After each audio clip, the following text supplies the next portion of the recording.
अजीज दोस्तों, welcome back YouTube channel RM Voice 2647। अबलीका 1000 बरसों की दास्तान हज़रत आदम अलैहिस्सलाम से लेकर हज़रत मोहम्मद सल्लल्लाहु ताला अलैहि वसल्लम के ज़माने तक के तमाम हालात और वाक़यात पर मबनी एक अच्छी दास्तान है। कहानी का सिलसिला हज़रत मूसा अलैहिस्सलाम तक पहुंचा था। अब चलते हैं आगे की कहानी की जानिब। इससे पहले अगर आप चैनल पर पहली बार आए हैं तो चैनल को लाजमी सब्सक्राइब करें और वीडियो को लाइक और शेयर भी करें। अबलीका तारीख के पन्नों से समेटी हुई 1000 बरसों की दास्तान। Episode number 28। हिंदुस्तान के शहर भारत में एक रोज तेज तूफानी और मूसलाधार बारिश हुई और उस बारिश के साथ हौलनाक तूफान भी आया जिसने बड़े बड़े दरख्तों को जड़ से उखाड़ दिया। उषा देवी के मंदिर के बाहर पीपल का वो पुराना दरख्त भी जड़ से उखड़कर जमीन पर आ रहा, जिसकी जड़ों के पास वो बर्तन दफन था जिसमें शैतान ने अपने अमल के जरिए अबलीका को बंद कर रखा था। दरख्तों के जड़ से उखड़ने और जमीन पर गिरने की वजह से अबलीका वाला वो बर्तन भी जमीन से बाहर आ गया।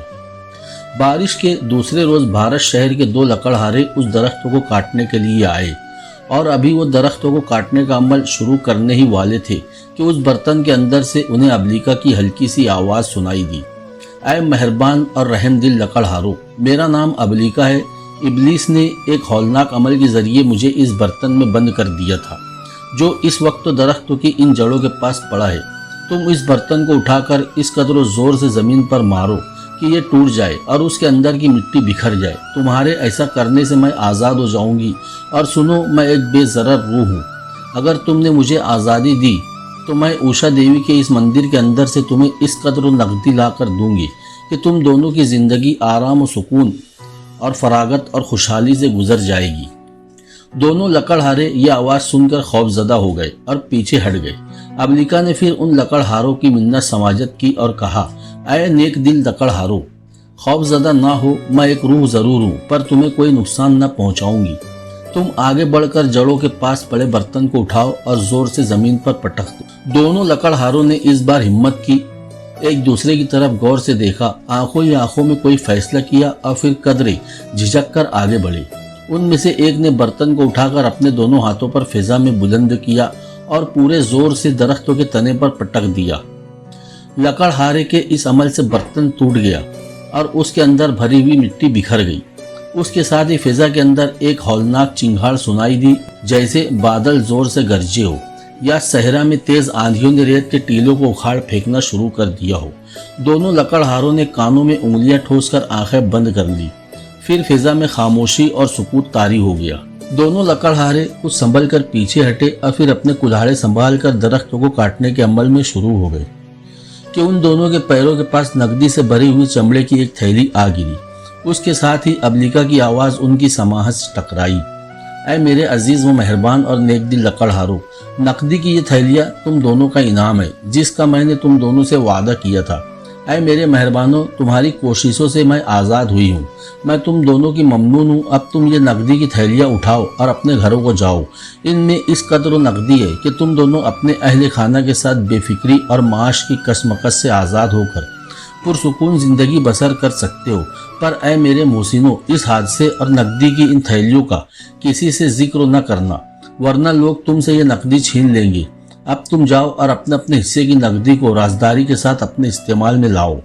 दोनों लकड़हारों ने नकदी की थैलियां उठा ली, फिर कुल्हाड़ों को कंधों पर रखे और वो वापस अपने घर चले गए। कफ्तूरी सरदार तोज और उसकी हसीन बेटी हरीजा यूनाफ को अपने खेमे में लाए। यूनाफ ने देखा सरदार के खेमे के बाहर आग का अलाव रोशन था। पास ही लकड़ियों के ढेर लगे हुए थे और कुछ लोग अलाव को रोशन रखे हुए थे। यूनाफ जान गया कि वो आग का मुकद्दस अलाव था जिसकी वो लोग परस्तिश करते थे। खेमे के अंदर दाखिल होकर यूनाफ ने यह भी जायजा लिया कि खेमा ऊँटों की खाल से बना हुआ था और बहुत बड़ा था, जैसे रेशमी पर्दों की दीवारें खड़ी करके कई कमरों में तकसीम कर दिया गया था। जिस कमरे में वो तीनों इस वक्त मौजूद थे वो शायद दीवान खाने के तौर पर इस्तेमाल होता था, क्योंकि उस कमरे के वस्तों में एक घड़े के अंदर आग जल रही थी और सख्त सर्दी में भी कमरा खूब गर्म था। आग के इर्द गिर्द बैठने के लिए पूरे कमरे में बागत किया हुआ था, चमड़ा बिछाया गया था। तोज और हरीजा दोनों बाप बेटी गड़े में जलती उस आग के पास चमड़े की चटाई पर बैठ गए। तोज ने यूनाफ का हाथ पकड़कर अपने पास बिठा लिया। फिर उसने पूछा, ए अजनबी, अब बता तू कौन है, किस सरजमीन से आया है और इन सहराओं के अंदर तेरी क्या गर्ज व गायत है। मेरा कोई बेटा नहीं है, मेरी बीवी मर चुकी है और अब मैं बूढ़ा हो चुका हूँ। अगर तुम पसंद करो तो मैं तुम्हें इन सहराई कबाइल के यहाँ जमा होने की वजह बता दूँ। यूनाफ ने मुस्कुराते हुए कहा, इसकी ज़रूरत नहीं है, इसलिए कि मैं जानता हूँ ये सब सहराई कबाइल उन खजानों की तलाश में यहाँ आए हैं जो असविया के लश्कर के साथ इस सहरा में दफन है। यूनाफ के जवाब पर तोज मुस्कुरा दिया और बोला, अगर तुम्हें उन सारे हालात की पहले से खबर है तो फिर अपने बारे में तफसील से कहो, क्योंकि मुझे और मेरी बेटी को इत्मीनान हो। मेरा नाम यूनाफ है, यूनाफ अपने बारे में बताते हुए बोला। मेरा ताल्लुक मिस्र के शहर मंफस से है। मैं एक साहिर हूँ, उसके अलावा मेरे पास और भी सिर्री कुव्वतें हैं जिनकी वजह से मैं लोगों के अंदर फौकुल बशर सूरत इख्तियार कर लेता हूँ। मेरे एक साहिर दोस्तों ने मुझे इत्तला दी थी कि इस सहरा में मुख्तलिफ कबाइल असविया के खजानों की तलाश में जमा हो गए। मेरे इधर आने का मकसद उन खजानों की तलाश नहीं है, बल्कि मैं अपने एक दुश्मन की तलाश में आया हूँ। यह दुश्मन इब्लीस का एक साथी सिबर है। उसने एक मौके पर फ़लस्तीनियों के शहर दजून से मुझे जिला वतन करार दिया था। सो उससे इंतकाम लेने की खातिर मैंने इन सहराहों का रुख किया। और ऐ सरदार तोज, तुम जानते हो शैतान का ये साथी और मेरा दुश्मन सिबर कौन है। ये वही है जो तुम्हारे दुश्मन कबीले अनामी के साहिर सामरी के साथ आया था। अब मैंने उसे अपने एक सिर्री अमल के जरिए इब्लीस के साथी सिबर को अपने खंजर की नोक में असीर कर लिया है।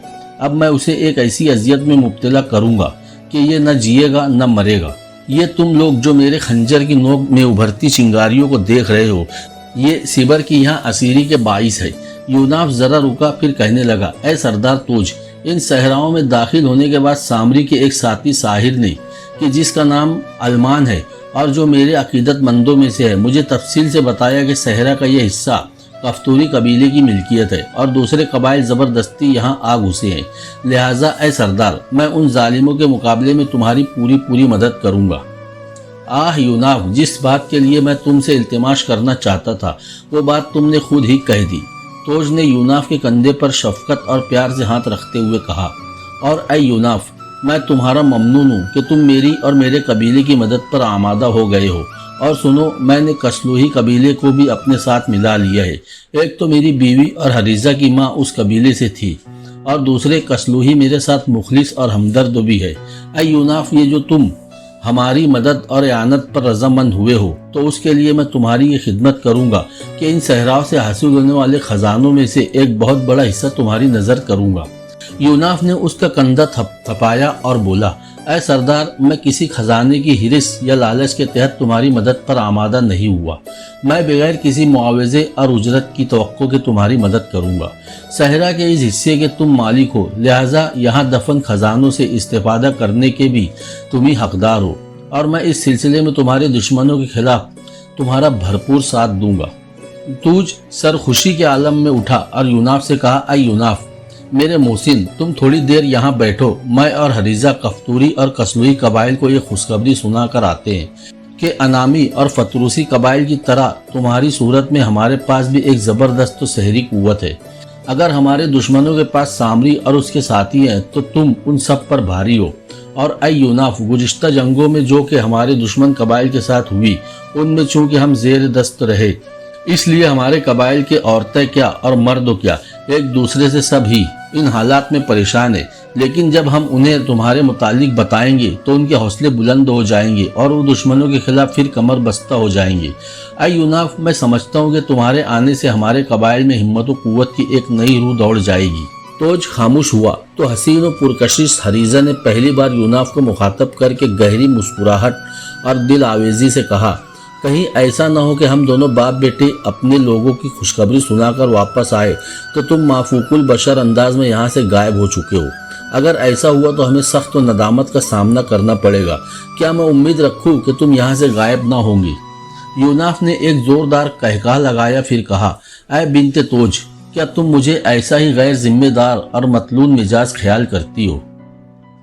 मुतमईन होकर जाओ, मैं तुम्हें यकीन दिलाता हूँ कि जब तुम वापस लौटोगी तो मैं तुम्हें यहीं मिलूंगा। ज़रूरत के इन लम्हात में मैं इस कदर जल्दी भागने वाला नहीं हूँ, ता वक्ते कि तुम खुद ही मुझे यहाँ से जाने को न कह दो। हरीजा के सुर्ख लबों पर कातिल मुस्कुराहट बिखर गई। मैं तो कभी भी तुम्हें यहाँ से जाने को ना कहूँ, बल्कि मेरी तो ये ख्वाहिश है, मैं तुमसे इल्तिमास और इल्तिजा करूंगी कि तुम हमेशा के लिए यहीं रह जाओ। यूनाफ बोला, तुम्हारी ये ख्वाहिश गौर तलब है, बहरहाल अभी तो तुम दोनों जाओ, फिर इस मौजू पर बाद में गुफ्तगू करेंगे। तोज और हरीजा दोनों बाप बेटी खेमे से बाहर निकल गए।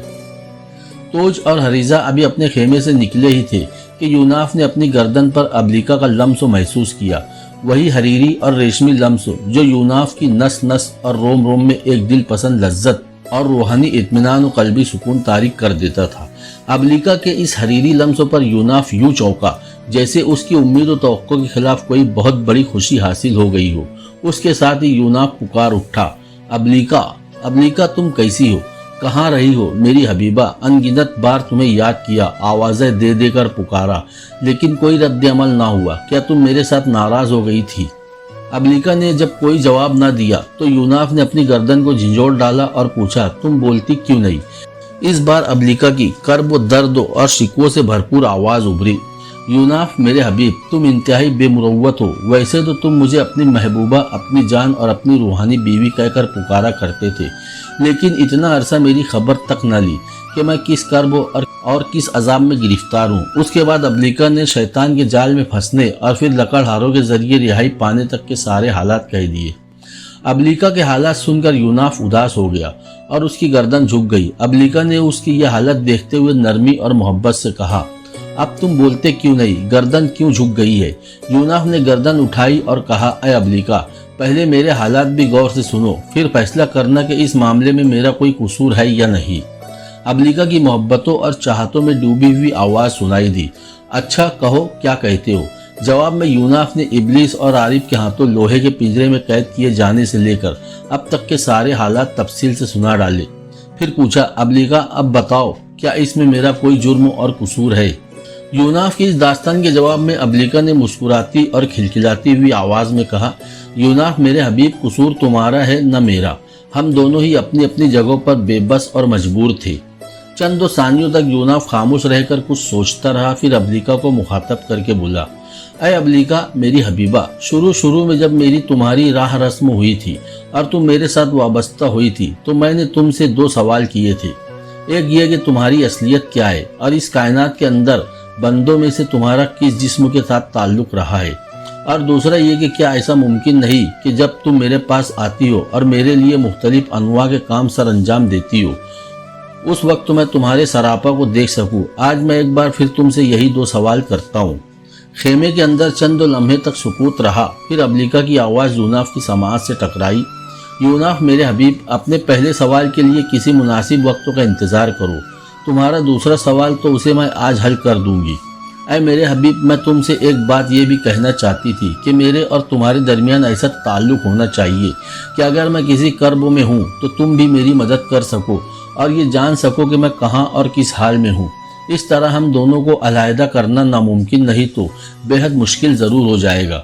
अबलिका ने एक बार फिर यूनाफ की गर्दन पर अपना लम्स देने के बाद अपना सिलसिला कलाम जारी रखते हुए राजदारी से कहा, ऐ मेरे हबीब, ज़रा अपनी गोद की तरफ निगाह करो। यूनाफ ने फौरन अपनी गोद की तरफ देखा तो वहाँ एक दरख्तों का पत्ता पड़ा था।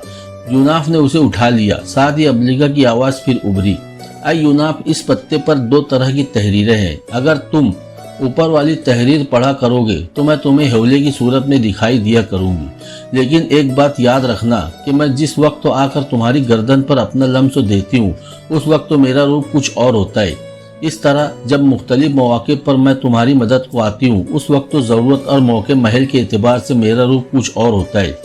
मेरे अनगिनत रूपों में से मेरे कुछ रूप भयानक और वहशतनाक होंगे, लिहाजा तुमसे इल्तिमास है कि ऐसे रूपों से मुझसे मुतनफ़िर और बेजार न हो जाना। और ये जो नीचे वाली तहरीर है ये तुम उस वक्त इस्तेमाल करना जब हम दोनों में कोई ऐसी जुदाई और अलहदगी हो जाए जैसी गुज़िश्ता दिनों में हो गई थी। इस तहरीर की वजह से मैं जहाँ कहीं भी होंगी तुम्हें दिखाई दूंगी, तुम्हारी आवाज़ को सुनूंगी और तुम्हें जवाब भी दूंगी। इन हालात में तुम भी मुझे दिखाई दोगे। इस मौके पर यूनाफ ने इश्तियाक से पूछा, क्या मैं तुम्हें तुम्हारे असल निस्वानी रूप में भी देख सकूंगा? अगर ये मुमकिन है तो अपने इस निस्वानी रूप में मुझे उम्र के किस हिस्से में दिखाई दोगी? जवाब में अबलिका की मुस्कुराती हुई आवाज़ बुलंद हुई, اب तुम अक्सर मुझे मेरे निस्वानी रूप में एक ह्योले के मानिंद देखोगे और मेरा ये निस्वानी रूप एक 16-17 बरस की नौजवान लड़की का होगा, क्योंकि उसी उम्र में मैं अपने जिस्म से जुदा हुई थी। यूनाफ बेपनाह खुशी का इजहार करते हुए बोला, अय अबलिका, मैंने वो चमड़े वाली तहरीर भी ज़बानी याद कर ली है। अब इन दोनों तहरीरों को भी अजबर कर लेता हूँ। यूनाफ वो दोनों तहरीरें याद करने लगा, जबकि अबलिका उसे फिर मुखातब करके बोली, अय यूनाफ मेरे हबीब, मैं उस वक्त तो यहाँ आई थी जब तुम सामरी से उलझे थे और सिबर को तुमने अपने खंजर की नोक में असीर कर लिया था, लेकिन मैंने उस वक्त तुम्हारी गर्दन पर अपना लम्स न दिया, क्योंकि मैं तुम्हारे पास तन्हाई में आकर खुलकर शिकवा शिकायत करना चाहती थी। यहाँ आकर मैं जान गई हूँ कि ये कबाइल किस गरज से यहाँ जमा है। उस वक्त तो यूनाफ ने खुशी से नारा मारने के अंदाज में कहा, और अय अबलिका, मैंने उन तहरीरों को ज़बानी याद भी कर लिया है।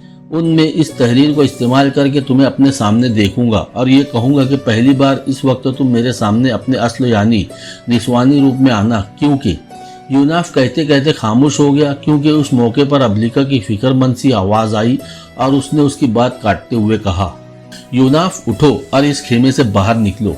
सामरी के जरिए शैतान को खबर हो गई है कि तुमने सिबर को असीर कर लिया है, इसलिए वो उसे छुड़ाने आ रहा है और अपने साथियों के साथ वो इंतहाई गजबनाक हालत में है और वो तुम्हें नुकसान पहुंचाकर सिबर को अपने साथ ले जाने का पक्का अज़्म किए हुए है। यूनाफ भागकर खेमे से बाहर निकला। उसके इस तरह घबराकर बाहर आने पर आग को रोशन रखे हुए जवान भी घबराकर उठ खड़े हुए।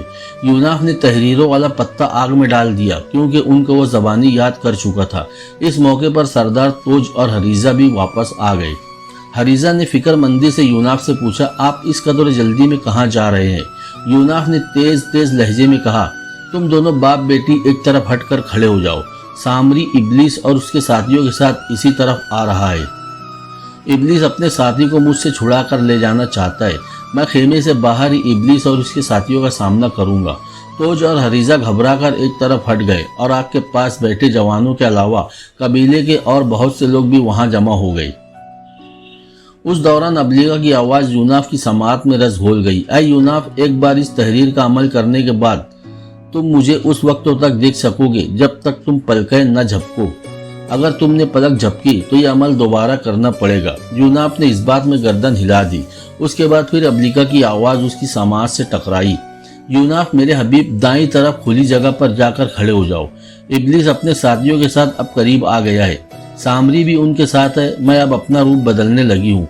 तुम्हारे करीब ही बाईं तरफ रहूंगी, तुम फिक्रमंद न होना। उसके साथ ही अबलिका यूनाफ की गर्दन पर अपना हरीरी लम्स देती हुई अलहदा हो गई। उसी लम्हे शैतान अपने साथियों के साथ यूनाफ के सामने नमूदार हुआ। सामरी भी उन सब के साथ था। यूनाफ ने फौरन अपनी तलवार खींचकर उस पर अमल किया। अब उसके एक हाथ में तलवार और दूसरे हाथ में खंजर था, जिसकी नोक में सिबर असीर था।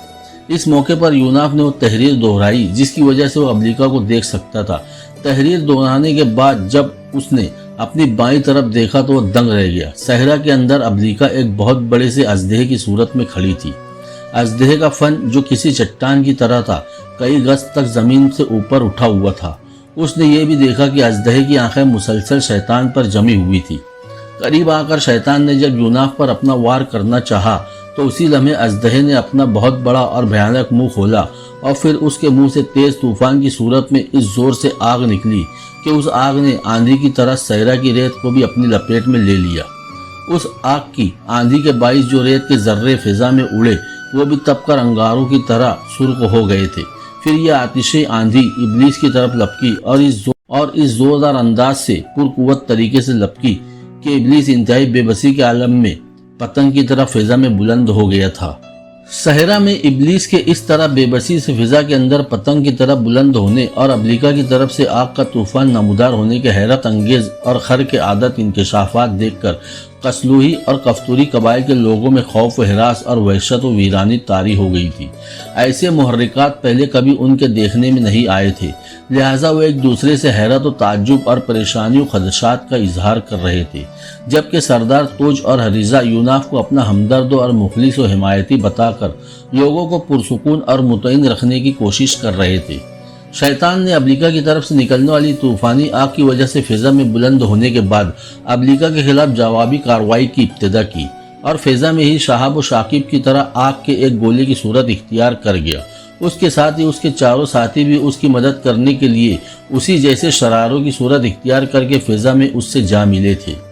अब सामरी सहरा में अकेला खड़ा यह भयानक मंजर देख रहा था। यूनाफ भी अपनी आंखों को साकित रखे यह हौलनाक मंजर देख रहा था। अचानक यूनाफ पर हैरानी तारी होने लगी, क्योंकि उसने देखा कि अब्लिका ने अपनी हैयत बदल ली थी। अब उसने उस अजदहे से कमतर दर्जे के अजदहे की सूरत इख्तियार कर ली। फिर वो तेजी से यूनाफ की तरफ आई और अपने आप को उसके जिस्म के गर्दो बल देने लगी। यूं उसने बगलों तक यूनाफ को अपने बलों में छुपा लिया। फिर अब्लिका यूनाफ के कंधे के ऊपर से अपना फन बिल्कुल उसके मुंह के पास ले आई। यूनाफ ने फन को चूम लिया, फिर वो फन के बाद उसके पिछले हिस्से को भी चूमने लगा। यह देखकर अब्लिका ने मुस्कुराती हुई आवाज में उसे कहा, गुदगुदी न करो यूनाफ, देखो शैतान हम पर हमला आवर होने वाला है। मैंने तुम्हें अपने बलों में इसलिए छुपा लिया है कि उनके सामने हम दोनों एक ही हत्फ की सूरत में हो, ताकि उन सबको बैक वक्त हमला आवर होने में दुश्वारी महसूस हो। अगर हम दोनों अलग अलग होते तो वो दो हिस्सों में बंटकर और खुलकर कार्रवाई कर सकते थे। अब वो पांचों अगर बैक वक्त हमारी तरफ आएंगे भी तो एहतियात से, क्योंकि उनके आपस में भी टकराने का अंदेशा है। फिर हम दोनों एक होकर अपनी कुव्वतों को यकजा और मरबूत करके ज़्यादा महफूज हो सकते हैं। अब जबकि वो हम पर हमला आवर होने वाले हैं तो तुम उनके खिलाफ अपनी ये सहरज़दा तलवार और अपनी सीधी कुव्वतों को खुलकर इस्तेमाल करना। इब्लीस और उसके साथियों को उस पर भी हैरत हो रही है कि मैं ज़मीन के अंदर दफन बर्तन से निकलकर तुम्हारे पास कैसे आ गई हूँ। बहरहाल हम दोनों मिलकर इन्हें नुकसान से दोचार करेंगे और यूं इन पर साबित हो जाएगा कि हम दोनों पर हाथ डालना अब इस कदर आसान और सहल नहीं है। उसी लम्हे यूनाफ ने अपना तलवार वाला हाथ अब्लिका के फन पर प्यार और मोहब्बत के साथ फेरते हुए एक लज्जत और सरखुशी से कहा, ऐ अब्लिका मेरी हबीबा, जी चाहता है कि तुम यूं ही हमेशा के लिए मुझसे लिपटी रहो और मैं यूं ही एक सुतून की तरह खामोश खड़ा तुम्हारे इस हरीरी लम्स से लुत्फ अंदोज होता रहूं। अब्लिका मुस्कुराती हुई तलज्जुज़ आमेज आवाज में बोली, ज्यादा जज्बाती होने की जरूरत नहीं है। इधर देखो शैतान अपने साथियों के साथ जलते हुए शोलों की मानिंदो हम दोनों पर झपटने को है। अपनी तलवार बुलंद कर लो और अपना खंजर नीचे रखो, जिसकी नोक में तुमने सिबर को असीर कर रखा है। गो रात हो जाने के बाईस सहरा में चारों तरफ तारीकियां फैल गई थी, लेकिन उसके बावजूद उस मुकद्दस आग के बड़े अलाव के अलावा वहां जलती अनगिनत मशालों की रोशनी में कबायली लोग इस मुकाबले को परेशानी, फिक्रमंदी और जुस्तजू के मिले जुले जज्बों से देख रहे थे। अचानक शैतान अपने साथियों समेत आसमान से टूटने वाले सितारों की तरह अब्लिका और यूनाफ की तरफ झपटा। यूनाफ ने अपने शहर की हुई तलवार अपने और अब्लिका के ऊपर यूं घुमानी शुरू कर दी, जैसे कोई इंसान कौवों से बचने के लिए अपने किसी कपड़े को गोल चक्कर में अपने सर के इर्दो गिर्दो घुमाता है। उसके साथ ही अब्लिका के मुंह से भी आग का एक तूफान उठ खड़ा हुआ था। यह देखकर इब्लीस अपने साथियों समेत फिजा ही में रुक गया। फिर वो सब इंसानी सूरत में जमीन पर उतरे और सामरी को अपने साथ लेकर वहां से गायब हो गए। अब अब्लिका ने यूनाफ के बदन के गिर्द से अपने बल खोल दिए। फिर उसने यूनाफ की गर्दन पर अपना लम्सो दिया और साथ ही उसकी कुंद भरी आवाज उभरी, ऐ मेरे हबीब, तुम कब तक अपनी आंखों को यूं ही साकित रखे खड़े रहोगे? बुज़दिल शैतान अपने साथियों और सामरी के साथ भाग गया है। तुम मुझे देखने की खातिर कब तक अपनी आंखें झपके बगैर खुद को इस अजियत में मुब्तला रखोगे? मैं तुम्हें छोड़कर भाग तो नहीं रही, जो तुम यूं मुसलसल मुझ पर नजरें जमाए हुए हो। यूनाफ ने देखा उस वक्त तो अब्लिका एक इंतहाई खूबसूरत और गुलाबी रंग के बारीक सांप की सूरत में उसकी गर्दन के गिर्द बल खा रही थी और अपना मुंह उसने यूनाफ के कान के साथ लगा रखा था। अब्लिका की बात पर यूनाफ मुस्कुराया। उसने अपनी पलकें झपकाई और बोला, ऐ अब्लिका मेरी हबीबा, तुम्हारा ये गुलाबी और बारीक रेशमी सांप का रूप भी मुझे बेहद प्यारा लगा है। तुम्हारी हर सूरत और हर रूप मेरे लिए पुरकशिश, जज्बाती और दिलरुबा है। ऐ अब्लिका, मैं अपनी ज़ात को मुकम्मल तौर पर तुम्हारी ज़ात से वाबस्ता कर चुका हूँ। चंद सानिये खामोश रहकर यूनाफ अब्लिका से किसी रद्द अमल और जवाब की तवक्को करता रहा, मगर अब्लिका ने कोई जवाब न दिया। तब यूनाफ ने पूछा, ऐ अब्लिका, तुम बोलती क्यों नहीं हो? क्या तुम मेरी बातों का बुरा मान गई हो? जवाब में अब्लिका की खुशगवार आवाज़ सुनाई दी, ऐ यूनाफ, ऐसी कोई बात नहीं। तुमने जिन जज्बात का इजहार किया है मैं उनकी कद्र करती हूँ और ऐसे ही जज्बात मैं भी तुम्हारे लिए रखती हूँ। और सुनो यूनाफ, अब जबकि शैतान हम दोनों को मरबूत और मुत्तहिद देखकर भाग गया है, अब तुम वापस खेमे की तरफ चलो। वो देखो सरदार तोज और हरीजा तुम्हारे मुंतजिर है। उसके अलावा ऐ मेरे हबीब, हमें अब शैतान और उसके चेलों की तरफ से ज्यादा होशियार और चौकस रहना पड़ेगा। वो जरूर शिबर को छुड़ाने के लिए आएंगे। उसके साथ ही दो काम भी करना होंगे। अव्वल ये कि हमें हसीन हरीजा पर निगाह रखनी होगी। हो सकता है सामरी के कहने पर शैतान या उसके साथी उसे नुकसान पहुंचाने की कोशिश करे या उसे उठा ले जाए, लिहाजा हम दोनों को उसकी हिफाजत करना होगी। इसलिए कि अब तुम कसलुही और कफ्तूरी कबीले की मदद का वादा कर चुके हो। दूसरा काम यह है कि हमें इस सहरा में दफन शुदा खजानों की निशानदेही भी सरदार तोज को करना होगी, ताकि वो तदरीजी अंदाज में उन खजानों को निकाल कर अपने कबाइल की हालत संवारने और दुश्मन के मुकाबले में उन्हें मजबूत और मरबूत करता रहे। तीसरा काम हमारे जिम्मे ये होगा कि हमें दुश्मन कबाइल को यहाँ से भगाना होगा। उसके दो फवायद होंगे। अव्वल ये कि शैतान, सामरी और उसके साथी नाकाम और नामुराद रहेंगे, और दुवम ये कि कफ्तूरी और कसलुही कबाइल अपने इलाके में पुरअमन जिंदगी बसर कर सकेंगे। यूनाफ अब आहिस्ता आहिस्ता तौज के खेमे की तरफ चल दिया। अबलीका ने मजीद कहा, और ऐ यूनाफ, शायद तुमने अभी तक उस खजाने की महल वकूअ के मुतालिक सोचा भी ना होगा, लेकिन मैं मालूम कर चुकी हूँ कि वो खजाने कहाँ पर दफन है। उन खजानों के मुतालिक सामरी भी अपने कई सहरी अमल कर चुका है, लेकिन अभी तक उसे कामयाबी नहीं हुई। शैतान को इन खजानों के मुतालिक जानता है, मगर वो किसी को बताएगा नहीं, इसलिए कि उसका काम नेकी की तहफीफ और बदी का फैलाव और तशहीर है। इसलिए कि जब तक खजाने नहीं मिलते ये सब कबाइल आपस में बरसरे पैकार रहेंगे और बदी के फैलाव का जरिया बनते रहेंगे। शैतान जानता है कि खजाना मिल जाने के बाद मजबूत कबाइल कमजोरों पर गलबा पा लेंगे और साथ ही ये मामला खत्म हो जाएगा और इस सहरा में बदी के फैलाव का कोई जरिया ना रहेगा। और ऐ मेरे अजीज, जिस जगह इस वक्त तो कसलुही और कफ्तूरी कबाइल खेमा जन है, उससे तकरीबन 200 गज दूर जुनूब मगरिब में उन खजानों की इब्तिदा होती है। चूँकि आसविया कबाइल मशरिक से मगरिब की तरफ जाते हुए रेत तले दफन हुए थे, ये खजाने मेरी निशानदेही करदा जगह पर मगरिब में दूर दूर तक फैले हुए हैं, और ये खजाने रेत के अंदर ज्यादा गहराई में भी नहीं है। अगर कसलुही और कफ्तूरी कबाइल अपने मौजूदा पड़ाव को खत्म करके 200 गज जुनूब में जा खेमा जन हो तो तकरीबन सारे खजाने उनके पड़ाव के नीचे आ जाएंगे। फिर ये लोग बड़ी आसानी और राजदारी के साथ अपने पड़ाव को खोद खोद कर ये खजाने हासिल कर सकेंगे।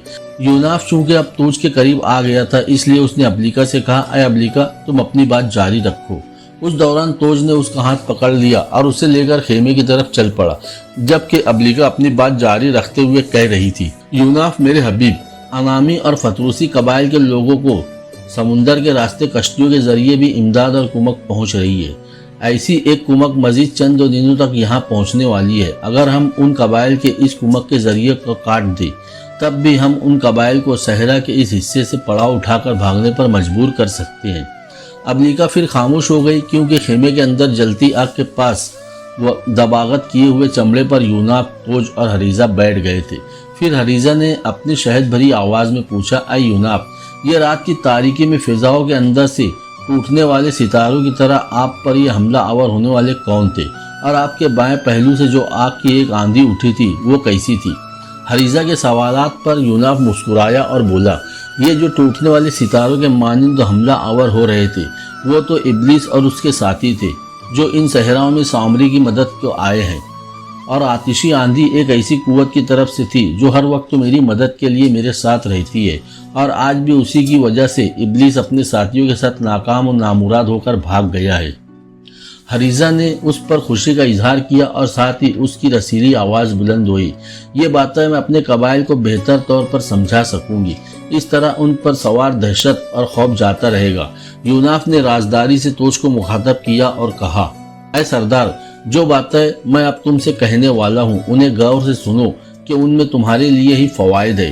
तौज और हरीजा हमतन गोश हो गए। यूनाफ ने कहा, पहली बात तो यह है कि अपने पड़ाव को अभी और इसी वक्त तो उठाकर 200 गज जुनूब की तरफ ले जाओ और फिर अपने पड़ाव को खूब मगरिब की तरफ फैला दो। जिस जगह तुम्हारा पड़ाव होगा वही रेत के अंदर वो खजाने दफन है जिनकी तुम्हें तलाश है, लिहाजा तुम आसानी और राजदारी के साथ अपने पड़ाव के अंदर ही रेत में दफन खजाने निकाल सकोगे। ये खजाने ज्यादा गहराई में भी नहीं है। दूसरी बात ये कि अब हरीजा को सामरी या इब्लीस और उसके साथियों की तरफ से खतरा लाहिक है, वो उसे उठा ले जाने की कोशिश करेंगे। बहरहाल मैं और मेरी साथी फौकुल बशर कुव्वत दोनों मिलकर हरीजा की हिफाजत करेंगे। तीसरी बात यह कि अपने बेहतरीन जंगजू सवारों पर मुश्तमिल चंद सुतूर सवार दस्ते तैयार करो। ये दस्ते मेरे साथ समुंदर के किनारे किनारे मगरिब की तरफ जाएंगे और हम उन कश्तियों को रोकेंगे जो इनामी और फतरूसी कबाइल के लिए रुज़्द कुमुक लाती है। हम उस सामान पर कब्जा करके ऊँटों पर लाद कर यहाँ ले आएंगे, उनके आदमियों को कत्ल कर देंगे और उनकी कश्तियों को आग लगा देंगे। इस तरह वो चीज़ें हमारे पास पहुँच जाएगी जिनसे हमारी हालत रुज़्द और बेहतर हो जाएगी, जबकि दुश्मन कबाइल दुश्वारियों का शिकार हो जाएंगे। और अगर हम उनके साथ ये सिलसिला जारी रखें तो भूखों मरने की बजाय यहाँ से अपनी बस्तियों की तरफ कूच कर जाएंगे। उन कबाइल के जाने के बाद ऐ सरदार तोज, उन खजानों पर मुकम्मल तौर पर तुम्हारा तसर्रुफ होगा। सरदार तोज ने ताज्जुब और हैरत के मिले जुले जज्बात के तहत पूछा, लेकिन ऐ यूनाफ ये मुहिम कब शुरू की जाएगी? उसी लम्हे अब्लिका ने यूनाफ के कान में सरगोशी की, इससे कहो ये मुहिम 2 दिन बाद रात के पिछले हिस्से में शुरू की जाएगी। मैं कुमुक लेकर आने वालों का जायजा ले आई हूँ और उनका सारा लाए अमल जान चुकी हूँ। वो यहाँ से चंद मील दूर मगरिब में समुंदर के किनारे पड़ाव करेंगे। वहाँ वो रात का खाना खाएंगे, कुछ देर सुस्ताएंगे और फिर रात के पिछले पहर वो वहाँ से रवाना होकर यहाँ पहुँचेंगे और यूँ हम उन्हें उनके पड़ाव पर ही जा लेंगे। इस तरह उनकी रुज़्दों का सिलसिला कट जाएगा और ये कबाइल कई दुश्वारियों और मसाइल का शिकार हो जाएंगे। उसी लम्हे तूज ने परेशानी और हैरत से पूछा, यूनाफ तुम किन तफक्कुरात में पड़ गए हो और क्या सुनने की कोशिश कर रहे हो? मैं अपनी उस रूहानी कुव्वत की गुफ्तगू सुनने में महव हूँ जो मेरे साथ है और मेरी सही और बेहतरीन रहनुमाई करती है। यूनाफ ने हल्की हल्की मुस्कुराहट से कहा, और हाँ सरदार, मेरी उस रूहानी कुव्वत को अपनी बात खत्म करने दो, फिर मैं तुमसे बात करता हूँ। अब्लिका ने मजीद कहा, ये लोग शायद थोड़ी देर तक खाना खाएंगे, लेकिन उन्हें कहो कि अपना पड़ाव नई जगह लगाने के बाद खाना खाए। अब्लिका के खामोश होने पर यूनाफ ने तोज को समझाने के अंदाज में कहा, ऐ सरदार तोज, ये मुहिम 2 दिन बाद शुरू की जाएगी। उसी लम्हे हसीन हरीजा ने यूनाफ से कहा, इस मुहिम में मैं भी आपके साथ जाऊंगी। आप खुद ही कह चुके हैं कि मुझे सामरी की तरफ से खतरा है और ये कि आप उससे मेरी हिफाजत करेंगे, इसलिए मैं आपके साथ ही जाऊंगी। बल्कि मैं ये भी बता दूं कि चूंकि मेरा कोई भाई नहीं है और मैं अपने बाप का बेटा और बेटी बन कर ही रही हूँ, मैंने बेहतरीन जंगी तरबियत हासिल कर रखी है और इस मुहिम में दूसरे जंगजू जवानों की तरह मैं भी सूदमंद साबित होंगी। तौज ने भी अपनी बेटी की तायीद की, ऐ यूनाफ, हरीजा ठीक कहती है, इसे भी इस मुहिम में अपने साथ रखो। इस तरह ये सामरी और इब्लीस के शर से भी महफूज रहेगी और मेरी तरफ से इस मुहिम में शामिल होने का हक भी अदा कर देगी। मुझे कोई एतराज़ नहीं अगर हरीजा इस मुहिम में शामिल होती है, यूनाफ ने फैसला कुन अंदाज में कहा। बल्कि ये अच्छा है, इस तरह मैं सामरी और इब्लीस के शर से इसकी हिफाजत भी कर सकूंगा। यूनाफ से अपने हक में फैसला सुनने के बाद हरीजा खुशी में झूमती हुई उठ खड़ी हुई और यूनाफ से उसने कहा, मैं आपके लिए खाना लाती हूँ। यूनाफ ने उसे मना कर दिया, नहीं हरीजा, अभी नहीं, पहले ये पड़ाव तब्दील होगा, उसके बाद खाना। उसके साथ ही यूनाफ, तूज और हरीजा उठे और खेमे से बाहर निकल आए। सरदार तूज ने अपने कबाइल को फौरन तब्दीली जगह का हुक्म दिया। उसकी हिदायत पर कसलूही और कफ्तूरी कबाइल के जवान तूफान की तरह हरकत में आए और पड़ाव तब्दील करके नई जगह लगा दिया गया। मुकद्दस आग को वहाँ भी सरदार तोज के खेमे के बाहर मुंतकिल कर दिया गया। जब पड़ाव और मुकद्दस आग मुंतकिल हो चुके तो यूनाफ ने अब्लिका से मशवरा तलब करने के अंदाज में आहिस्ता से कहा, ऐ अब्लिका, मैं चाहता हूँ कि 2 दिन के लिए इब्लीस के साथी सिबर को कसलूही और कफ्तूरी कबाइल की मुकद्दस आग में असीर कर दूँ। फिर 2 दिन बाद अपनी मुहिम की तरफ रवाना होने से कबल हम उसे रिहा कर देंगे। इसके लिए मुझे दजून शहर से निकलवाने की इतनी ही सज़ा काफ़ी है। इस तरह इसे उसके साथियों और शैतान के ये एहसास ज़रूर होगा कि हम जब और जहाँ चाहें उनसे टक्कर ले सकते हैं। अब्लिका हल्की हल्की मुस्कुराहट के साथ बोली, हाँ यूनाफ, जो कुछ तुमने ठाना है दुरुस्त है। उसके साथ ही यूनाफ ने अपने खंजर की नोक पर, जिसमें उसने सिबर को असीर कर रखा था, कोई अमल किया और खंजर को मुकद्दस आग में फेंक दिया। फिर वो खेमे में दाखिल हुआ और सरदार तोज और हरीजा के साथ बैठकर खाना खाने लगा। मिस्र का बादशाह फिरौन मनफता दरबार लगाए हुए था। उसके तमाम उमरा और अकाबिर सरदार दरबार में मौजूद थे, जिनमें कारून भी था। जब दरबार की कार्रवाई खत्म हो गई तो कारून अपनी जगह से उठा और मनफता की खिदमत में एक हीरा पेश किया। एक तो वो हीरा अपनी जसामत में बहुत बड़ा था, फिर उसकी चमक दमक भी आम हीरों से मुख्तलिफ और ज्यादा थी। منفتح نے ہیرے کو قبول کیا اور توصیفی انداز میں بولا، اے قارون، یہ نایاب ہیرا تم نے کہاں سے حاصل کیا؟ ایسا ہیرا نہ صرف یہ کہ ہمارے خزانے میں موجود نہیں، بلکہ ایسا بے مثل اور قیمتی ہیرا ہم نے پہلے دیکھا بھی نہیں۔ قارون اس تعریف پر بہت خوش ہوا اور بولا، اے آقا، میں ایدن کی طرف تجارت کی غرض سے گیا تھا اور یہ ہیرا میں نے ایک یمنی تاجر سے صرف آپ کو پیش کرنے کی خاطر ایک بھاری رقم دے کر خریدا تھا۔ میں نے آج تک خود بھی ایسا ہیرا نہیں دیکھا تھا۔ منفتح اس موقع پر کچھ اور بھی قارون کی تعریف میں کہنا چاہتا تھا کہ اس کا دربان اندر آیا اور اپنے سر کو زمین کی طرف خم کرتے ہوئے اس نے بڑی عاجزی سے کہا، اے آقا، بنی اسرائیل کے موسیٰ اور ہارون کسی اہم سلسلے میں آپ سے ملنا چاہتے ہیں۔ منفتح نے ہیرا سنبھال لیا۔ قارون بھی واپس اپنی جگہ پر جا بیٹھا۔ اس کے بعد منفتح نے تحکمانہ انداز میں دربان سے کہا، ان دونوں بھائیوں کو اندر بھیج دو۔ دربان واپس چلا گیا۔ تھوڑی دیر کے بعد موسیٰ اور ہارون اندر داخل ہوئے تو منفتح نے پوچھا، اے موسیٰ، میرے دربان نے بتایا ہے کہ کسی اہم کام کے سلسلے میں تم دونوں مجھ سے ملنا چاہتے تھے، بتاؤ کیا کام ہے؟ جواب میں موسیٰ علیہ السلام نے فرمایا، اے فرعون، ہمیں ہمارے رب نے اپنا پیغمبر اور رسول بنا کر تمہاری طرف بھیجا ہے اور ہم تم سے دو اہم باتوں کا مطالبہ کرتے ہیں۔ اول یہ کہ تم ایک خدا پر ایمان لے آؤ، کسی کو اس کا ساتھی اور شریک نہ بناؤ۔ دوسری بات یہ کہ تم ظلم سے باز آ جاؤ اور بنی اسرائیل کو غلامی سے نجات دے دو تاکہ ہم بنی اسرائیل کو مصر سے نکال کر اس سرزمین کی طرف لے جائے جس کا خدا نے ان سے وعدہ فرما رکھا ہے۔ اور اے فرعون، ہم جو کہہ رہے ہیں یہ بناوٹ ہے، نہ تصنع، اور نہ ہی ہمیں ایسی جرت و جسارت ہو سکتی ہے کہ خدائے برتر کے ذمے غلط بات لگائیں۔ ہماری صداقت کے لیے جس طرح یہ تعلیم خود شاہد ہے، اسی طرح خداوند تعالی نے ہمیں اپنی دو زبردست نشانیاں اور معجزے بھی عطا کیے ہیں، لہٰذا تیرے لیے مناسب یہی ہے کہ صداقت و حق کے اس پیغام کو قبول کر اور اپنی غلامی سے بنی اسرائیل کو آزادی دے کر انہیں ہمارے ساتھ مصر سے نکل جانے کی اجازت دے دے، تاکہ میں ان کو پیغمبروں کی اس سرزمین کی طرف لے جاؤں جہاں بجز اپنے رب کی ذات واحد کے یہ لوگ کسی اور کی عبادت و پرستش نہ کریں، کہ یہی راہ حق ہے اور یہی ان کے آباء و اجداد کا ابدی شعار رہا ہے۔ فرعون نے جب موسیٰ علیہ السلام کی یہ گفتگو سنی تو بڑا سیخ پا ہوا، اس کے تن بدن میں آگ لگ گئی تھی۔ خفگی سے بولا، اے موسیٰ، آج تو پیغمبر بن کر میرے سامنے بنی اسرائیل کی رہائی کا مطالبہ کرتا ہے۔ کیا تو وہ دن بھول گیا جب تو نے میرے ہی گھر میں پرورش پائی اور وہاں بچپن گزارا؟ اور اے موسیٰ، کیا تو یہ بھی فراموش کر بیٹھا ہے کہ تو نے ہمارے ایک مصری کو قتل کیا اور یہاں سے بھاگ گیا؟ موسیٰ علیہ السلام نے جواب میں فرمایا، اے فرعون، صحیح اور درست تو ہے کہ میں نے تیرے گھر میں پرورش پائی اور ایک عرصے تک تیرے محل میں رہا، اور مجھے یہ بھی اعتراف ہے کہ غلطی سے نادانشتہ طور پر ایک شخص کو میرے ہاتھوں سے مارا گیا تھا اور اسی خوف کے باعث میں یہاں سے چلا گیا تھا۔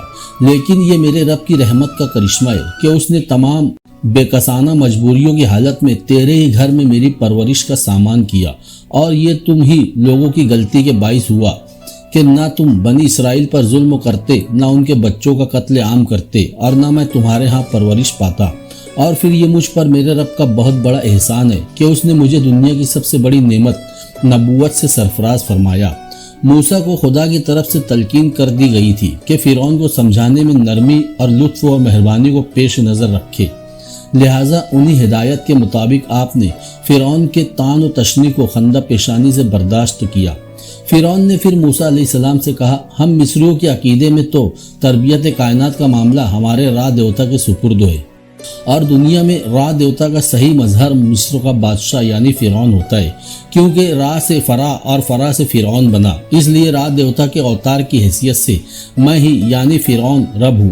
لہٰذا تو یہ کیا نئی بات کرتا ہے کہ میرے علاوہ بھی کوئی رب ہے جس نے تجھے میری طرف پیغمبر بنا کر بھیجا ہے، اور اگر میرے علاوہ بھی کوئی رب ہے تو اس کی حقیقت بیان کر۔ موسیٰ علیہ السلام نے فرمایا، اے فرعون، اگر تجھ میں ایمان صحیح کی گنجائش ہے تو تجھے سمجھ لینا چاہیے کہ میں جس ہستی کو رب العالمین کہتا ہوں وہ ذات اقدس ہے، جس کے قبضہ قدرت میں آسمان و زمین اور ان دونوں کے درمیان کی کل مخلوقات کی ربوبیت ہے۔ اے فرعون، کیا تو دعویٰ کر سکتا ہے کہ ان آسمانوں، زمین اور ان کے درمیان تمام مخلوقات کو تو نے پیدا کیا ہے، یا ان کی ربوبیت کا کارخانہ تیرے دست قدرت میں ہے؟ اگر نہیں اور بلا شبہ نہیں تو اے فرعون پھر میرے رب کی ربوبیت سے انکار کیوں؟ فرعون کے پاس چونکہ موسیٰ علیہ السلام کی ان باتوں کا کوئی جواب نہ تھا، اس لیے اس نے اپنے درباریوں کی طرف حیرت و تعجب سے دیکھتے ہوئے کہا، کیا تم سنتے ہو یہ موسیٰ بن عمران کیسی عجیب باتیں کہہ رہا ہے؟ فرعون کی ان باتوں کی پرواہ کیے بغیر موسیٰ علیہ السلام نے اپنا سلسلہ کلام جاری رکھا اور فرمایا، اے فرعون میرا رب تو وہ ہستی ہے جس کی ربوبیت کے اثر سے تیرا اور تیرے باپ کا وجود بھی خالی نہیں ہے، یعنی جب تو عالم وجود میں نہ آیا تھا تجھے پیدا کیا اور تیری تربیت کی، اور اسی طرح تجھ سے پہلے تیرے آباء و اجداد کو وجود میں لایا اور انہیں اپنی ربوبیت سے نوازا۔ فرعون سے موسیٰ کی اس زبردست دلیل کا جواب نہ بن پڑا، سوائے اس کے کہ اس نے اپنے درباریوں کو مخاطب کر کے کہا، مجھے لگتا ہے کہ یہ موسیٰ بن عمران جو خود کو تمہارا پیغمبر اور رسول کہتا ہے مجنون اور پاگل ہے۔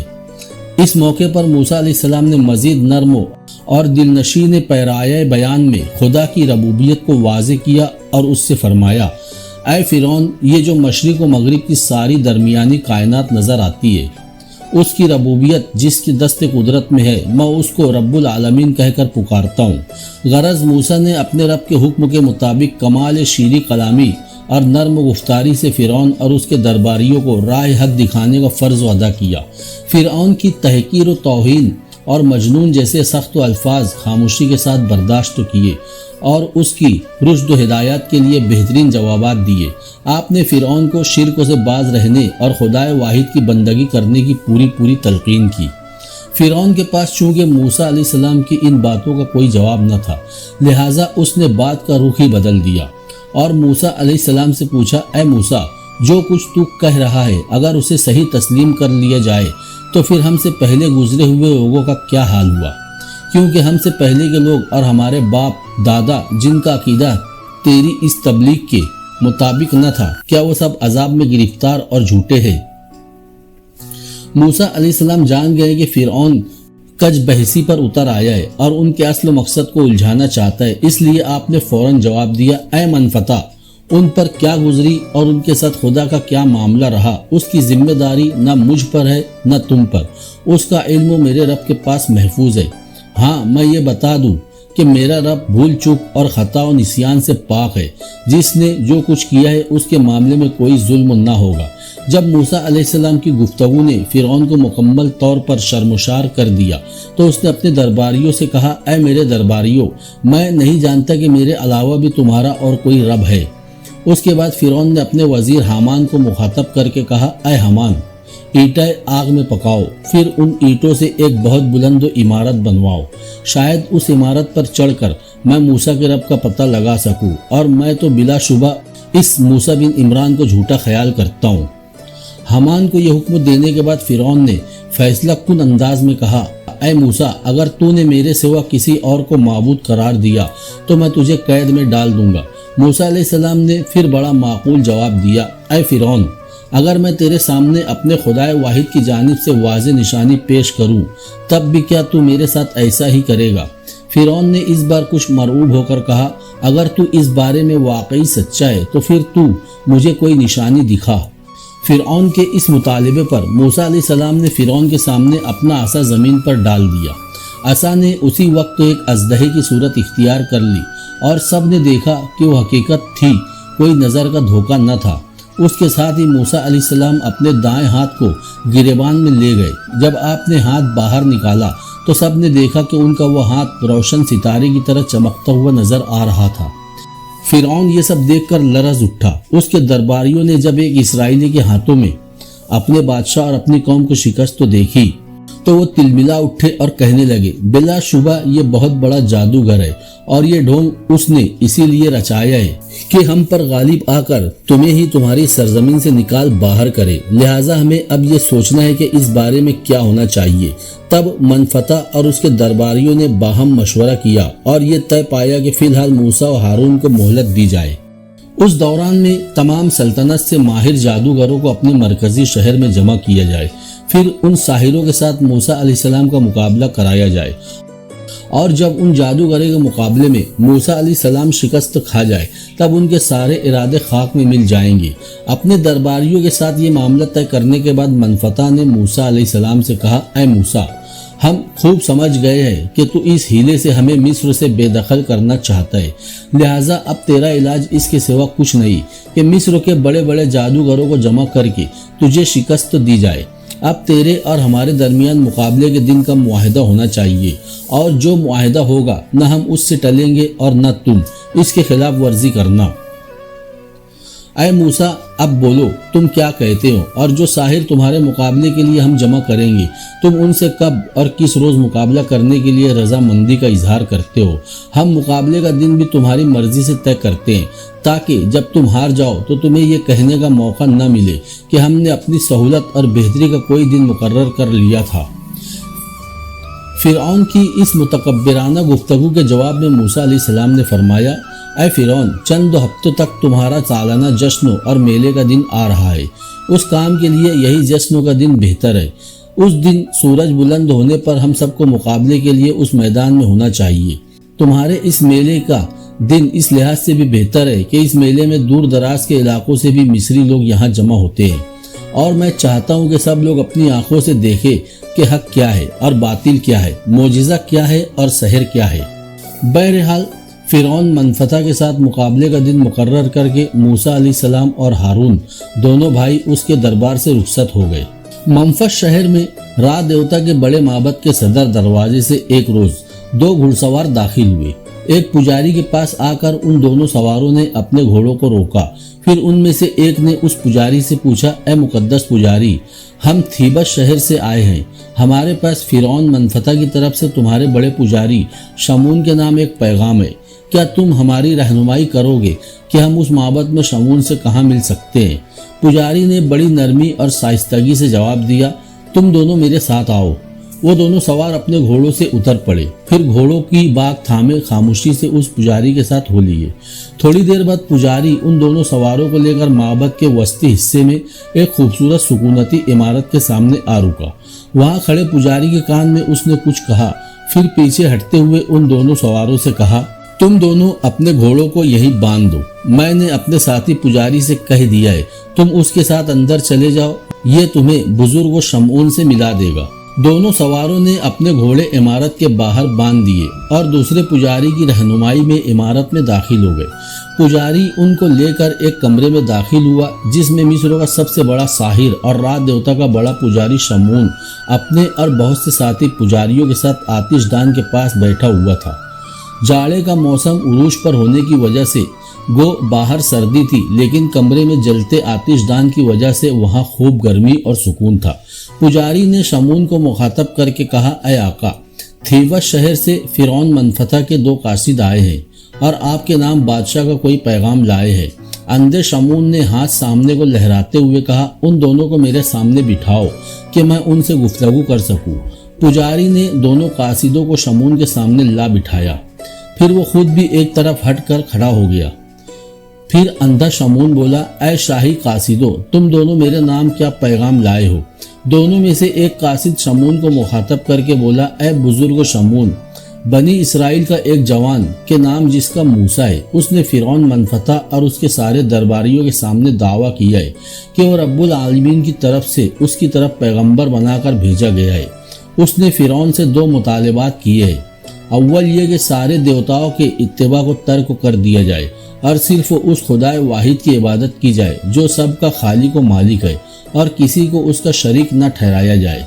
اس کا دوسرا مطالبہ یہ ہے کہ بنی اسرائیل کو غلامی سے نجات دے کر آزاد کر دیا جائے تاکہ وہ انہیں اس سرزمین کی طرف لے جائے جس کا وعدہ ان کے رب نے ان سے کیا ہے۔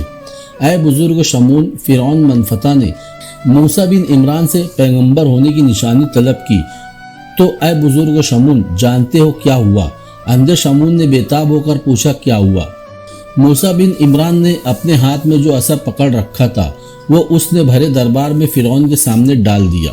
عصا فوراً ہی ایک بہت بڑا اژدہا بن گیا، ایسا بڑا اور بھیانک کہ فرعون اور سارے درباری خوف زدہ ہو گئے۔ اور اے شمعون، معاملہ یہیں پر ختم نہ ہوا، بلکہ اسی وقت موسیٰ نے اپنا دایاں ہاتھ گریبان کے اندر ڈال کر باہر نکالا تو وہ چمکتے ہوئے ستارے کے مانند روشن اور منور ہو گیا۔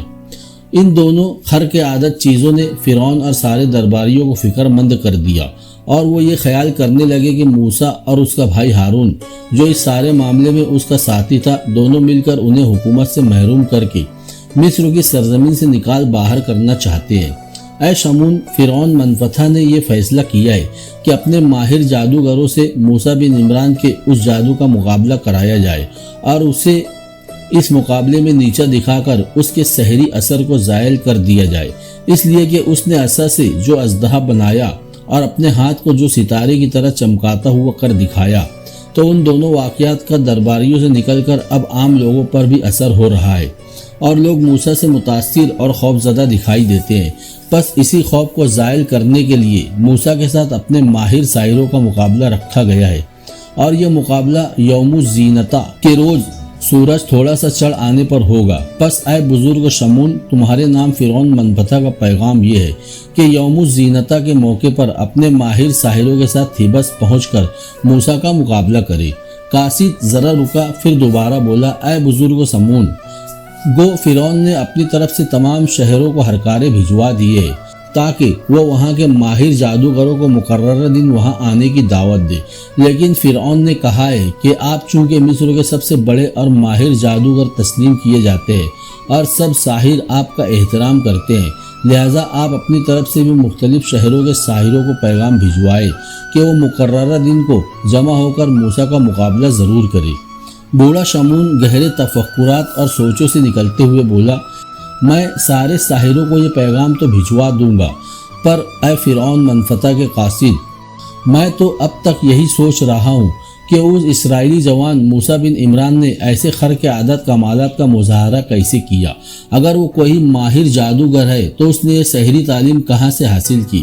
کاش اس وقت سامری میرے پاس ہوتا تو میں نہ صرف اسے اس مقابلے میں شامل کرتا بلکہ اس سے یہ معلومات بھی حاصل کرتا کہ موسیٰ نے جادو کی یہ تعلیم کہاں سے لی ہے۔ قاصد نے جھٹ سے جواب دیا، اے بزرگ شمون، یہ بات تو میں بھی آپ کو بتا سکتا ہوں، سامری کی یہاں کیا ضرورت ہے، اور پھر سامری شہر میں آپ سے بڑھ کر تو نہیں۔ شمون بے تاب سا ہو کر بولا، تو پھر بتاؤ نا، خاموش کیوں ہو؟ جادو اور سحر کی یہ تعلیم موسیٰ نے کہاں سے حاصل کی ہے؟ قاصد نے پہلے اپنا گلا صاف کیا، پھر بولا، اے بزرگ شمون، تمہیں یاد ہوگا کہ موسیٰ بن عمران نے فرعون رامسیس کے دور میں شاہی محل میں پرورش پائی تھی، پھر اس سے ایک قبطی قتل ہو گیا اور یہ مصر سے مدین چلا گیا، یہ 12 سال وہاں رہا، وہیں اس نے شادی کی اور اس کا ایک بیٹا بھی ہوا۔ اے شمون، یہ صرف میرا نہیں بلکہ مصر کے عام لوگوں کا بھی خیال ہے کہ اس نے مدین میں قیام کے دوران ہی سحر کی تعلیم حاصل کی اور اب وہ ایک بہترین ساحر ہے۔ قاصد کی بات سن کر شمون نے کہا، اے قاصد، تم میری طرف سے فرعون کو جا کر یقین دلا دو کہ مقابلے کے روز ہم ضرور تھیبس شہر پہنچ جائیں گے اور اس مقابلے میں موسیٰ کو نیچا دکھا کر ضرور مصری عوام کا خوف دور کر دیں گے، اس لیے کہ اس مقابلے میں بہرحال غالب ہم ہی رہیں گے۔ شمون ذرا رکا، پھر بولا، اور ہاں اے قاصد، میں شاید مقابلے سے چند روز پہلے ہی اپنے ساتھیوں کے ساتھ تھیبس پہنچ جاؤں۔ میرے آنے سے پہلے تم لوگ اندازہ لگا رکھنا کہ موسیٰ علیہ السلام اگر دن کے کسی حصے میں سوتا ہے تو کب، کہاں اور کس وقت سوتا ہے، یہ بہت ضروری ہے۔ اس کی اس حالت سے میں اس کے سحری قوت کا اندازہ لگاؤں گا۔ دونوں قاصد اٹھ کھڑے ہوئے اور وہی قاصد پھر بولا، اے بزرگ شمون، ہم اب چلتے ہیں، آپ کے آنے سے قبل ہم یہ معلومات فراہم کر رکھیں گے۔ اس کے ساتھ ہی وہ دونوں وہاں سے چلے گئے۔ یوناف خیمے میں آتش دان کے پاس اکیلا بیٹھا تھا۔ سردار توج اور حریزہ اپنے ان جوانوں کی تیاری کو آخری شکل دینے باہر گئے ہوئے تھے جنہوں نے تھوڑی دیر بعد ان کے ساتھ بحر روم کے کنارے کنارے مغرب کی طرف انامی اور فتروسی قبائل کے جوانوں کے خلاف حرکت میں آنا تھا جو اپنے قبائل کے لیے رزد و کمک لا رہے تھے۔ یوناف نے اس تنہائی سے فائدہ اٹھایا اور ہلکی ہلکی پیار بھری سرگوشی میں پکارا، ابلیکا، تم کہاں ہو؟ اسی لمحے ابلیکا نے اس کی گردن پر ہلکا سا حریری لمس دیا اور ساتھ ہی اس کی مسحور کن آواز یوناف کو سنائی دی، میں یہی ہوں میرے حبیب۔ یوناف نے اس بار پرشوق آواز میں پوچھا، ابلیکا، اب جب کہ توج اور حریزہ باہر گئے ہوئے، میں اور تم خیمے میں اکیلے ہیں، تو کیا اس وقت میں تمہیں تمہارے اصل و نسوانی سراپے میں دیکھ سکوں گا؟ تھوڑی دیر تک ابلیکا کی طرف سے کوئی جواب نہ ملا تو یوناف نے پھر پوچھا، تم نے کوئی جواب نہیں دیا ابلیکا؟ इस बार लज्जत व खुमार में डूबी हुई अबलिका की आवाज़ सुनाई दी, देख लो मैंने कोई इनकार किया है। जो तहरीर मैंने तुम्हें बताई थी तुम उसका अमल शुरू करो। मैं एक हेवले की सूरत में तुम्हें खेमे के उस सामने वाले रेशमी पर्दे के पास दिखाई दूंगी। यूनाफ ने फौरन अपना अमल किया और जवाब में एक हेवले की सूरत में अबलिका उसे रेशमी पर्दे के पास दिखाई दी। यूनाफ ने उसे देखा और देखता ही रह गया। उसका पैकर ऐसा था जैसे सोए हुए शोले अचानक जाग उठे हो, या गीतों का कोई रूप, नगमे का कोई पैकर और लचकीली बिजलियों का कोई जवान और शौक सरापा रंग और रोशनी के माहौल में और सुबह के उजाले में रक्स लाफानी पर आमादा हुआ हो। अबलिका हमा रंग, हमा खुशबू, हमा गुदाज और हमा हुस्न दिखाई दे रही थी। उसकी सुलगती नजरों की आंच में एक लज्जत, शहद व शक्कर में डूबे मोहब्बतों के हजार तूफान थे। उसके लबे गुलनार पर छाई अंगूर के टपकों जैसी मुस्कुराहट में नई जिंदगी और खुशकुन हयात के अनगिनत पैगामात थे। मजमूई तौर पर अबलिका उस वक्त तो कामत में बुलंदी का विकार, तहजीब का शाहकार, भरपूर ताकत और नजाकत, फितरत का जमाल रंगी, मुकम्मल हयात और शौकी, जिंदगी की बशारत, अहद गुज़िश्ता के तबस्सुम की किरण, सलीके से सजाई गई बज़्म और ख्वाबों में मचलते हुस्न जैसी हो रही थी। काफी देर तक यूनाफ खामोश और साकित उसे देखता रहा। फिर उसने अपनी पलकें झपकाई और अबलिका का हौला गायब हो गया। अबलिका ने यूनाफ की गर्दन पर लम्स देते हुए मुस्कुराती और गुनगुनाती हुई आवाज में पूछा, ऐ मेरे हबीब, मेरा सरापा और पैकर तुम्हें कैसा लगा?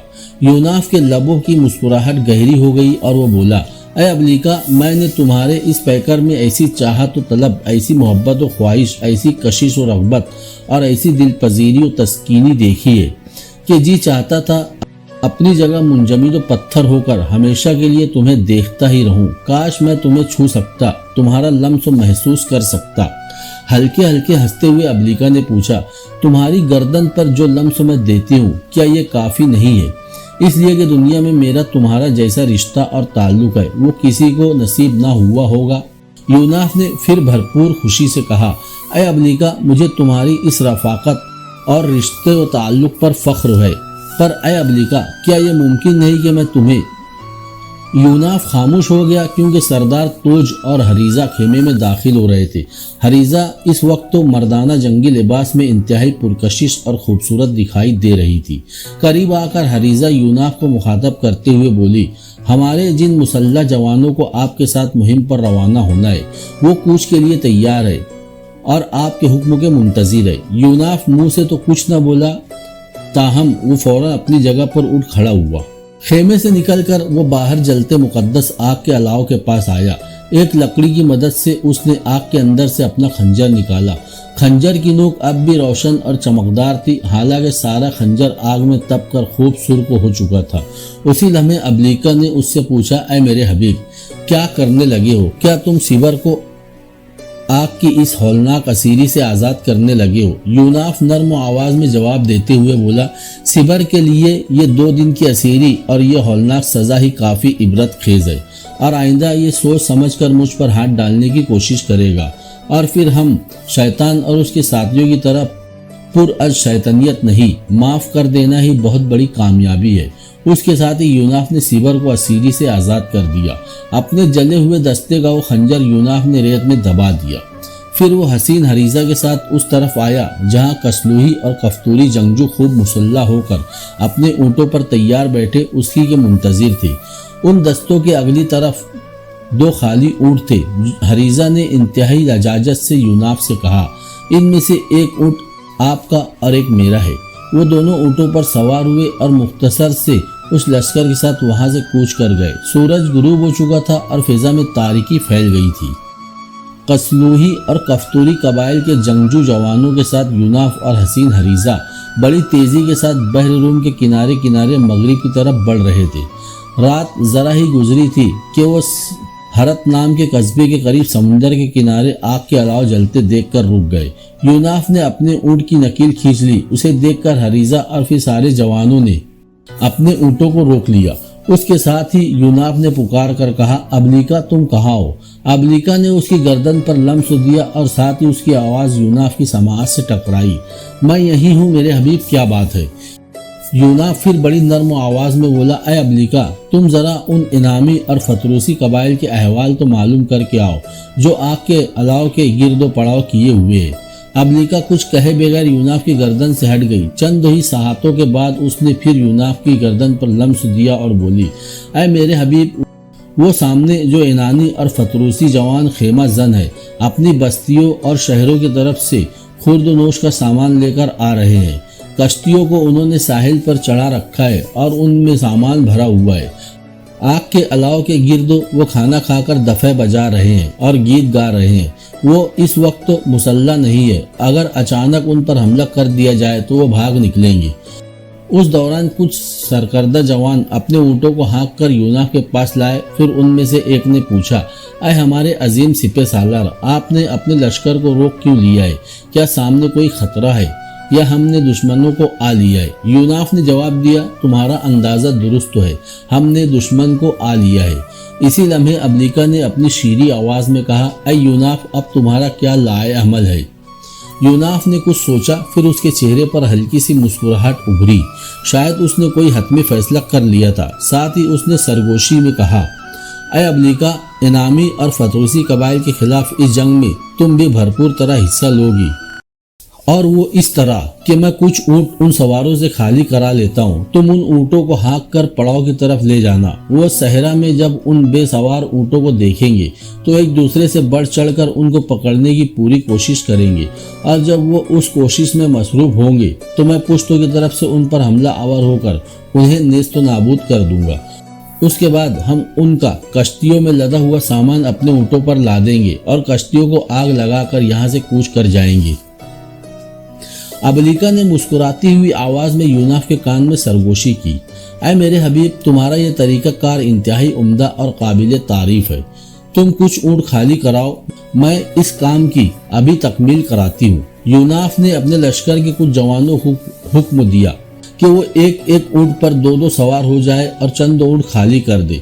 फौरन ही चंद ऊँट खाली कर दिए गए। फिर अबलिका यूनाफ की गर्दन से हट गई।